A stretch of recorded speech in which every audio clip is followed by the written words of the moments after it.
ಎಲ್ಲರಿಗೂ ನಮಸ್ಕಾರ ಹಾಗೂ ಆಸಕ್ತಿ ಅಕಾಡೆಮಿಗೆ ಸ್ವಾಗತ. ಸೊ ಇವತ್ತು ಅಂದರೆ ಜುಲೈ 14ನೇ ತಾರೀಕು ಒಂದು KCET ಮೇಲೆ ಒಂದು ಬಿಗ್ ಅಪ್ಡೇಟ್ ಇದೆ. ಅದ್ರ ಬಗ್ಗೆ ಡಿಸ್ಕಷನ್ ಮಾಡೋಣ. ಅದಕ್ಕೂ ಮುಂಚೆ ನನ್ನ ಚಾನಲ್ಗೆ ನೀವು ಹೊಸಬರಾಗಿದ್ದರೆ ದಯವಿಟ್ಟು ಸಬ್ಸ್ಕ್ರೈಬ್ ಮಾಡ್ಕೊಳ್ಳಿ. ಹಾಗೆ ಈ ವಿಡಿಯೋನ ಲೈಕ್ ಮಾಡಿ, ಎಲ್ಲರಿಗೂ ಶೇರ್ ಮಾಡಿ. ಓಕೆ, ಇವತ್ತು ಅಪ್ಡೇಟ್ ಏನಪ್ಪ ಅಂತಂದರೆ ನಿಮ್ಗೆ ಗೊತ್ತಿದೆ ಆಲ್ರೆಡಿ. ಈಗ KCET ಆಪ್ಷನ್ ಎಂಟ್ರಿನಲ್ಲಿ ಇಂಜಿನಿಯರಿಂಗ್ ಆಪ್ಷನ್ ಎಂಟ್ರಿ ಬಿಟ್ಟಿದ್ದಾರೆ. ಸೊ ಈಗ ಇನ್ನೊಂದು ಇನ್ನೇನು ಸೂನ್ ಆ್ಯಡ್ ಆಗುತ್ತೆ, ಅದಕ್ಕೆ ಒಂದು BSc ನರ್ಸಿಂಗ್ ಬಗ್ಗೆ. ನಿಮಗೆ ಇಲ್ಲಿ BSc ನರ್ಸಿಂಗ್ ಬಗ್ಗೆ ಎರಡು ವಿಚಾರಗಳಿದ್ದಾವೆ. ಒಂದು ಫೀಸ್ ಸ್ಟ್ರಕ್ಚರ್, ಇನ್ನೊಂದು ಬಂದು ಸೀಟ್ ಮ್ಯಾಟ್ರಿಕ್ಸ್. ಸೊ ಎರಡನ್ನೂ ಬಿಟ್ಟಿದ್ದಾರೆ, ಎರಡನ್ನೂ ನೋಡಿ ಚೆಕ್ ಮಾಡ್ಕೊಬರೋಣ. ಈಗ ಇಲ್ಲಿ ನೋಡಿದ್ರೆ ನಿಮಗೆ UGCET 2025 ಮೇಲೆ ಕ್ಲಿಕ್ ಮಾಡಿದ್ರೆ ನಿಮಗೆ ಎರಡು ಇದು ಬಿಟ್ಟಿದ್ದಾರೆ ನೋಡ್ಬೋದು. ಇಲ್ಲಿ 2025 BSc ನರ್ಸಿಂಗ್ ಸೀಟ್ ಮ್ಯಾಟ್ರಿಕ್ಸ್ ಮತ್ತು ಶುಲ್ಕ ರಚನೆ ಅಂತ ಒಂದಿದೆ. ಅದ್ರ ಮೇಲೆ ಕ್ಲಿಕ್ ಮಾಡಿದ್ರೆ ನೀವು BSc ನರ್ಸಿಂಗ್ ಶುಲ್ಕ ರಚನೆ ಮೇಲೆ ಹೋಗೋಣ. ಇಲ್ಲಿ ನೀವು ಚೆಕ್ ಮಾಡ್ಬೋದು, ಇಲ್ಲಿ ಕಂಪ್ಲೀಟಾಗಿ ಬಿಟ್ಟಿದ್ದಾರೆ ಫೀಸ್ ಸ್ಟ್ರಕ್ಚರ್ ಯಾವ ಥರ ಇದೆ ಅನ್ನೋದ್ರ ಬಗ್ಗೆ. ಅದನ್ನು ಓಪನ್ ಮಾಡಿ ಚೆಕ್ ಮಾಡೋಣ.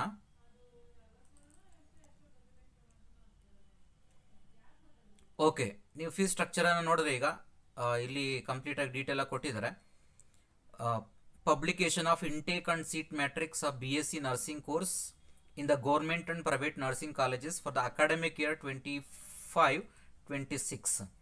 2025-26ನೇ ಸಾಲಿಗೆ BSc ಗೌರ್ಮೆಂಟ್ ಮತ್ತು ಪ್ರೈವೇಟ್ ನರ್ಸಿಂಗ್ ಕಾಲೇಜುಗಳ ಫೀಸ್ ಸ್ಟ್ರಕ್ಚರ್ ಮತ್ತು ಸೀಟ್ ಮ್ಯಾಟ್ರಿಕ್ಸ್ ಅನ್ನು ಬಿಟ್ಟಿದ್ದಾರೆ.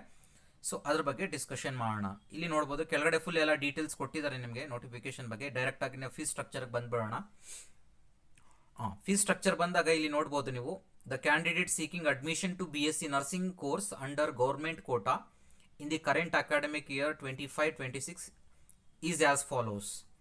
ಅಂದರೆ 2025-26ನೇ ಸಾಲಿಗೆ ಯಾರು BSc ನರ್ಸಿಂಗ್ಗೆ ಅಡ್ಮಿಷನ್ಗೆ ನೋಡ್ತಿದ್ದಾರೆ ಗೌರ್ಮೆಂಟ್ ಕೋಟಾದಲ್ಲಿ, ಸೊ ಅವರಿಗೆ ಫೀಸ್ ಸ್ಟ್ರಕ್ಚರ್ ಈ ಥರ ಇದೆ. ಏನಪ್ಪ ಫೀಸ್ ಸ್ಟ್ರಕ್ಚರ್ ಅಂತಂದರೆ ಕೆಟಗರಿ ನೋಡ್ಬೋದು. ಇಲ್ಲಿ ಫೀಸ್ ಕೆಟಗರಿ ಅಂತಂದರೆ ಯಾವ ಥರದ ಫೀಸ್ಗಳು, ಡಿಫ್ರೆಂಟ್ ವೆರೈಟೀಸ್ ಆಫ್ ಫೀಸಸ್ ಇರುತ್ತೆ ಅನ್ನೋದ್ರ ಬಗ್ಗೆ. ಇಲ್ಲಿ ನೋಡಿದ್ರೆ seats in government colleges 100% to be filled through KEA. ಅಂದರೆ ಗೌರ್ಮೆಂಟ್ ಕಾಲೇಜುಗಳಲ್ಲಿ ನಿಮಗೆ ಗೊತ್ತಿದೆ ಎಲ್ಲ ಸೀಟುಗಳು ಗೌರ್ಮೆಂಟ್ ಸೀಟ್ಸ್ ಆಗಿರುತ್ತೆ, ಎಲ್ಲ ಗೌರ್ಮೆಂಟ್ ಅಂಡರ್ ಸೀಟರ್ ಆಗಿರುತ್ತೆ. ನಿಮಗೆ ಪ್ರೈವೇಟ್ ಕಾಲೇಜಸಲ್ಲಿ ಬಂದರೆ ಕೆಲವೊಂದು ಸೀಟ್ಸ್ ನಿಮಗೆ KEA ಮುಖಾಂತರವಾಗಿ ಗೌರ್ಮೆಂಟ್ ಸೀಟ್ಗಳು ಬರುತ್ತೆ, ಕೆಲವೊಂದು ಮ್ಯಾನೇಜ್ಮೆಂಟ್ ಸೀಟ್ ಬರುತ್ತೆ, ಕೆಲವೊಂದು 50% ಮ್ಯಾನೇಜ್ಮೆಂಟ್ ಮತ್ತು 50% ಪ್ಯೂರ್ಲಿ ಮ್ಯಾನೇಜ್ಮೆಂಟ್ ಸೀಟ್ಗಳು ಬರುತ್ತೆ. ಇಲ್ಲಿ ನೋಡ್ಬೋದು ನೀವು, ಇಲ್ಲಿ ಫಸ್ಟ್ ಒನ್ ಬಂದು ಗೌರ್ಮೆಂಟ್ ಕಾಲೇಜುಗಳ ಫೀಸ್ ಸ್ಟ್ರಕ್ಚರ್ ನೋಡಿದ್ರೆ ನೀವು, seats in government colleges 100% to be filled through KEA. ಅಂದರೆ ಎಲ್ಲ ಗೌರ್ಮೆಂಟ್ ಸೀಟ್ಸು ನಿಮಗೆ ಗೌರ್ಮೆಂಟ್ ಕಾಲೇಜುಗಳ ಸೀಟ್ಸು 100% ಥ್ರೂ KEA ಎಕ್ಸಾಮ್ ಅಂದರೆ KCET ಎಕ್ಸಾಮ್ ಮುಖಾಂತರವಾಗಿ ಫಿಲ್ ಆಗುತ್ತೆ. ಅವುಗಳ ಫೀಸ್ ಬಂದು ನಿಮಗೆ 10,000 ಪರ್ ಇಯರ್. ಸೊ 10,000 ರೂಪಾಯಿ ಒಂದು ವರ್ಷಕ್ಕೆ. ಇದು ಫೀಸು ನಿಮಗೆ ಗೌರ್ಮೆಂಟ್ ಕಾಲೇಜುಗಳ ನರ್ಸಿಂಗ್ ಕಾಲೇಜುಗಳ ಫೀಸು. ಮತ್ತು ಗೌರ್ಮೆಂಟ್ ಕೋಟಾಸ್ ಅಂಡರಲ್ಲಿ ಪ್ರೈವೇಟ್ ಕಾಲೇಜುಗಳ 20% ಸೀಟ್, ಇದು 20% to be filled through KEA. ಇದು ಗೌರ್ಮೆಂಟ್ ಸೀಟ್ಸು ನಿಮಗೆ. ಪ್ರೈವೇಟ್ ಕಾಲೇಜುಗಳ 20% ಸೀಟ್ಸು ನಿಮಗೆ ಇಲ್ಲಿ ಗೌರ್ಮೆಂಟ್ ಕೋಟಾದಲ್ಲಿ ಬರುತ್ತೆ. ಆ ಗೌರ್ಮೆಂಟ್ ಕೋಟಾ ಸೀಟ್ಗಳ ಫೀಸ್ ಬಂದು ನಿಮಗೆ ಅಗೇನ್ ಸೇಮ್ ಫೀಸೇ ಇರುತ್ತೆ. ನಿಮಗೆ ಇಲ್ಲಿ 10,000 ಪರ್ ಇಯರ್ ಇರುತ್ತೆ ಪ್ರೈವೇಟ್ ಕಾಲೇಜುಗಳ ಗೌರ್ಮೆಂಟ್ ಸೀಟು. ಓಕೆ, ಈಗ ನೆಕ್ಸ್ಟ್ ಬಂದು ನಿಮಗೆ 60% ಸೀಟ್ಸ್ ನಿಮಗಿಲ್ಲಿ management quota seats to be filled through KEA. ಆ ಉಳಿದಿರೋ ಟೋಟಲ್ 100%ಅಲ್ಲಿ 20% ಗೌರ್ಮೆಂಟ್ ಸೀಟ್ಸು ಅದು KEA ಮುಖಾಂತರವಾಗಿ ಫಿಲ್ ಆಗುತ್ತೆ. ಇನ್ನು 60% ಮ್ಯಾನೇಜ್ಮೆಂಟ್ ಸೀಟ್ಸು ಅದು KEA ಮುಖಾಂತರವಾಗಿಯೇ.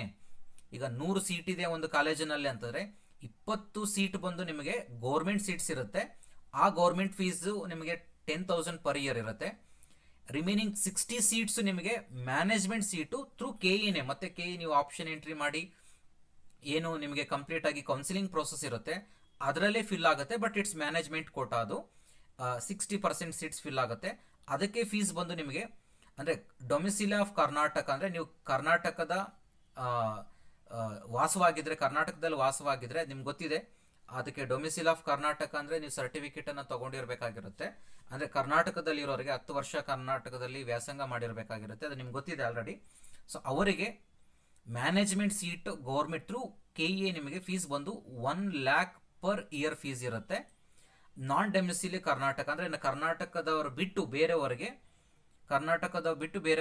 1,40,000 ಫೀಸ್ ಇರುತ್ತೆ ಒಂದು ವರ್ಷಕ್ಕೆ ನಿಮಗಿದು. ಸೊ ನೆಕ್ಸ್ಟ್ ಬಂದು remaining 20% seats management seats through management only. ಅಂದರೆ ಇದು KCET-ನಲ್ಲಿ ಅಂದರೆ ನಿಮ್ಮ KE ಮುಖಾಂತರವಾಗಿ ಕೌನ್ಸಿಲಿಂಗ್ ಮುಖಾಂತರವಾಗಿ ಫಿಲ್ ಆಗಲ್ಲ. ಇದು ನೀವು ಅಲ್ಲೇ ಡೈರೆಕ್ಟಾಗಿ ಮ್ಯಾನೇಜ್ಮೆಂಟಲ್ಲೇ ಫಿಲ್ ಆಗುವಂಥ ಸೀಟ್ಸ್ ಇವು ನಿಮಗೆ. ಸೊ ಅಲ್ಲೂ ಅಷ್ಟೇ ನಿಮಗೆ ಅದೇ ಫೀಸೇ ಇದೆ, ಡಿಫ್ರೆನ್ಸ್ ಏನೂ ಇಲ್ಲ. ಬಟ್ ಆದರೆ ನಿಮಗಿದು ಇದು KE ಮುಖಾಂತರವಾಗಿ ಫಿಲ್ ಆಗಲ್ಲ, ಇದು ಥ್ರೂ ಮ್ಯಾನೇಜ್ಮೆಂಟೇ. ನಿಮಗೆ ಒಂದು ಕಾಲೇಜಿನಲ್ಲಿ 100 ಸೀಟ್ ಇದೆ ಅಂತಂದರೆ BSc ನರ್ಸಿಂಗ್ದು ಪ್ರೈವೇಟ್ ಕಾಲೇಜಿನಲ್ಲಿ 20% ಸೀಟ್ಸು ನಿಮಗೆ ಗೌರ್ಮೆಂಟ್ ಸೀಟ್ಸ್ ಇರುತ್ತೆ, ಇನ್ನು 60% ಮ್ಯಾನೇಜ್ಮೆಂಟ್ ಸೀಟ್ಸ್ ಇರುತ್ತೆ, ರಿಮೈನಿಂಗ್ 20% ಮ್ಯಾನೇಜ್ಮೆಂಟು. ಬಟ್ ಅದು KE-ನಲ್ಲಿ ಕೌನ್ಸಿಲಿಂಗ್ ಮುಖಾಂತರವಾಗಿ ಬರಲ್ಲ, ನೀವು ಕಾಲೇಜಿನಲ್ಲೇ ನೀವು ತೊಗೋಬೇಕಾಗತ್ತೆ ಆ ಸೀಟ್ಸನ್ನು. ಸೊ ಅರ್ಥ ಆಗಿದೆ ಅಂದ್ಕೊಂಡಿರ್ತೀನಿ. ಫೀಸ್ ಅಷ್ಟೇ ಇದೆ ನಿಮಗೆ, ಥ್ರೂ KCET ಬಂದ್ರೂ ಅಥವಾ ಮ್ಯಾನೇಜ್ಮೆಂಟ್ ಹೋದ್ರು ನಿಮಗೆ ಮ್ಯಾನೇಜ್ಮೆಂಟ್ ಸೀಟ್ಸು ಅಷ್ಟೇ ಇದೆ 1 lakh, ಮತ್ತು ನಾನ್ ಡೊಮಿಸಿಲ್ ಕರ್ನಾಟಕ ನಿಮಗೆ 1,40,000 ಇದೆ ನಿಮಗೆ. ಸೊ ಇದು ನಿಮಗೆ ಕಂಪ್ಲೀಟ್ ಫೀಸು ಸ್ಟ್ರಕ್ಚರ್ ಆಯಿತು. ಈಗ ಬರೋಣ ನಾವೀಗ ಇನ್ನೊಂದು ಯಾವುದಪ್ಪ ವಿಚಾರ ಅಂತಂದರೆ ಇದು ಫೀಸ್ ಸ್ಟ್ರಕ್ಚರ್ ಬಗ್ಗೆ ಆಯಿತು. ಇನ್ನೊಂದು ಬಂದು ನಿಮಗೆ ಎರಡನೇ ವಿಚಾರ ಏನಪ್ಪ ಅಂದರೆ ನಿಮ್ಗೆ ಗೊತ್ತಿದೆ, ಆಲ್ರೆಡಿ ಹೇಳಿದ್ದೀನಿ ನಾನು ನಿಮಗೆ ಸೀಟ್ ಮ್ಯಾಟ್ರಿಕ್ಸ್ ಬಗ್ಗೆ. ಇನ್ನೂ ಸೀಟ್ ಮ್ಯಾಟ್ರಿಕ್ಸು ನಿಮಗೆ ಅಪ್ಲೋಡ್ ಆಗಿಲ್ಲ, ನೀವು ಆಯಿತು ನೋಡಿ. ಈಗ ಸೀಟ್ ಮ್ಯಾಟ್ರಿಕ್ಸು ನೋಡಿ, ಸೀಟ್ ಮ್ಯಾಟ್ರಿಕ್ಸ್ ಕಂಪ್ಲೀಟಾಗಿ ಯಾವ್ಯಾವ ಕಾಲೇಜಿನಲ್ಲಿ ಕ್ಯಾಟಗರಿ ವೈಸು ಎಷ್ಟು ಸೀಟ್ಸ್ ಇದೆ ಅನ್ನೋದ್ರ ಬಗ್ಗೆ ಕಂಪ್ಲೀಟಾಗಿ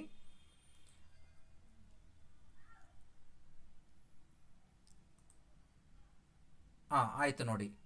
ಕಂಪ್ಲೀಟಾಗಿ ಎಲ್ಲ ಕಾಲೇಜುಗಳ ಕ್ಯಾಟಗರಿ ವೈಸು ನಿಮಗೆ ಎಲ್ಲ ನೋಡ್ಬೋದು. ಇಲ್ಲಿ ಒಂದು ಕಾಲೇಜಿಂದ ಹಿಡಿದು ಎಲ್ಲ ಕಾಲೇಜುಗಳ ಮತ್ತು ಕ್ಯಾಟಗರಿ ವೈಸು ಎಷ್ಟೆಷ್ಟು ಸೀಟ್ಸ್ ಇದೆ ನಿಮ್ಗೆ ನೋಡ್ಬೋದು. ಇಲ್ಲಿ ಕ್ಯಾಟಗರಿ 1ನಲ್ಲಿ G ಜನರಲ್ ಅಂತ, R ಅಂತಂದರೆ ರೂರಲ್ ಅಂತ, K ಅಂದರೆ ಕನ್ನಡ ಮೀಡಿಯಮ್ ಅಂತ ಅದರ ಮೀನಿಂಗು, ಓಕೆನಾ. ಸೊ ಈ ಥರ ನಿಮಗೆ ಎಲ್ಲ category 2A 2B 3A 3B SC ST GM total ಎಲ್ಲ ಸೀಟುಗಳ ನಿಮಗೆ ಕೌಂಟು, ಎಲ್ಲ ಕಾಲೇಜುಗಳ ಸೀಟ್ಸು ಕಂಪ್ಲೀಟಾಗಿ ಸೀಟ್ ಮ್ಯಾಟ್ರಿಕ್ಸನ್ನು ಬಿಟ್ಟಿದ್ದಾರೆ ಇಲ್ಲಿ ನಿಮಗೆ, ಇನ್ಕ್ಲೂಡಿಂಗ್ ಅದರ್ ಸ್ಪೆಷಲ್ ಕ್ಯಾಟಗರೀಸ್ಗೂ ಬಿಟ್ಟಿದ್ದಾರೆ ಎಲ್ಲ ಕಂಪ್ಲೀಟಾಗಿ.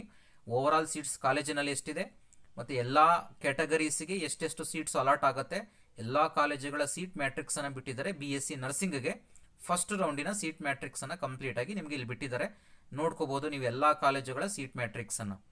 ಸೊ ಅರ್ಥ ಆಗಿದೆ ಅಂದ್ಕೊಂಡಿರ್ತೀನಿ. ಇಷ್ಟೆಲ್ಲ ಇದು ಕಂಪ್ಲೀಟ್ ಡೀಟೇಲ್ಸ್ ನಿಮಗೆ ಸೀಟ್ ಮ್ಯಾಟ್ರಿಕ್ಸ್ ಬಗ್ಗೆ ಎಲ್ಲ ಕಾಲೇಜುಗಳ ಫಸ್ಟ್ ಕಾಲೇಜಿಂದ ಹಿಡಿದು ಲಾಸ್ಟ್ ಕಾಲೇಜ್ವರೆಗೂ ಕಂಪ್ಲೀಟಾಗಿ ಎಲ್ಲ ಕಾಲೇಜುಗಳ ಸೀಟ್ ಮ್ಯಾಟ್ರಿಕ್ಸ್ ಇದೆ ನಿಮಗೆ ಇಲ್ಲಿ ನೋಡ್ಬೋದು. 650 ಕಾಲೇಜ್ ಇದೆ ಟೋಟಲ್ಲು. 650 ಕಾಲೇಜುಗಳ ಕಂಪ್ಲೀಟಾಗಿ ನಿಮಗೆ ಓವರಾಲ್ ಎಲ್ಲ ಕಾಲೇಜುಗಳ ಸೀಟ್ಸನ್ನು ಬಿಟ್ಟಿದ್ದಾರೆ ನಿಮಗೆ ಸೀಟ್ ಮ್ಯಾಟ್ರಿಕ್ಸನ್ನು. ಸೊ ನೀವು ಎಲ್ಲ ಕಾಲೇಜುಗಳದ್ದು ಚೆಕ್ ಮಾಡ್ಕೋಬೋದು ಸೀಟ್ ಮ್ಯಾಟ್ರಿಕ್ಸನ್ನು. ಸೊ ಇಷ್ಟಾಯಿತು ನಮಗೆ ಮೇಜರಾಗಿ 2 ಇನ್ಫಾರ್ಮೇಷನ್ ಇಲ್ಲಿ. BSc ನರ್ಸಿಂಗ್ ಒಂದು ನಿಮಗೆ ಸೀಟ್ ಮ್ಯಾಟ್ರಿಕ್ಸ್ ಬಿಟ್ಟಿದ್ದಾರೆ, ಎರಡನೇ ವಿಚಾರವಾಗಿ ನಿಮಗೆ BSc ನರ್ಸಿಂಗ್ ಫೀಸ್ ಸ್ಟ್ರಕ್ಚರನ್ನು ಬಿಟ್ಟಿದ್ದಾರೆ. ಸೊ ಇಷ್ಟಾಯಿತು ಇವತ್ತಿನ ಇನ್ಫಾರ್ಮೇಷನ್ನು. ಸೊ ಇದೇ ಥರದ ಅಪ್ಡೇಟ್ಸ್ಗಳಿಗಾಗಿ ದಯವಿಟ್ಟು ನನ್ನ ಚಾನಲ್ಗೆ ಹೊಸಬರಾಗಿದ್ದರೆ ನನ್ನ ಚಾನಲನ್ನು ಸಬ್ಸ್ಕ್ರೈಬ್ ಮಾಡ್ಕೊಳ್ಳಿ, ಹಾಗೆ ವಿಡಿಯೋನ ಲೈಕ್ ಮಾಡಿ, ಎಲ್ಲರಿಗೂ ಶೇರ್ ಮಾಡಿ. ಹಾಗೆ ನಂದು ಒಂದು ವಾಟ್ಸಪ್ ಚಾನಲ್ ಇದೆ, ಆ ಚಾನಲ್ ಲಿಂಕನ್ನು ನಿಮಗೆ ಡಿಸ್ಕ್ರಿಪ್ಷನ್ ಬಾಕ್ಸಲ್ಲಿ ಹಾಕಿರ್ತೇನೆ, ದಯವಿಟ್ಟು ಕ್ಲಿಕ್ ಮಾಡಿ ಜಾಯ್ನ್ ಆಗಿ. ಯಾಕೆಂದರೆ ಅದೇ ನಾನು ಈಗ ಯಾವುದು ಅಪ್ಡೇಟ್ಸ್ ಕೊಡ್ತಿರ್ತೀನಿ ಅದೆಲ್ಲ ನಿಮಗೆ ಬೇಗ ಅಪ್ಡೇಟ್ ಮಾಡ್ತಿರ್ತೀನಿ ವಾಟ್ಸಪ್ ಗ್ರೂಪಲ್ಲಿ, ನಿಮಗೆ ಅದು ಸಿಗುತ್ತೆ ಚಾನಲಲ್ಲಿ ಕಂಪ್ಲೀಟಾಗಿ ಡೀಟೇಲ್ಸ್ ಸಿಗುತ್ತೆ. So thank you all, don't forget to like my video. Thank you all.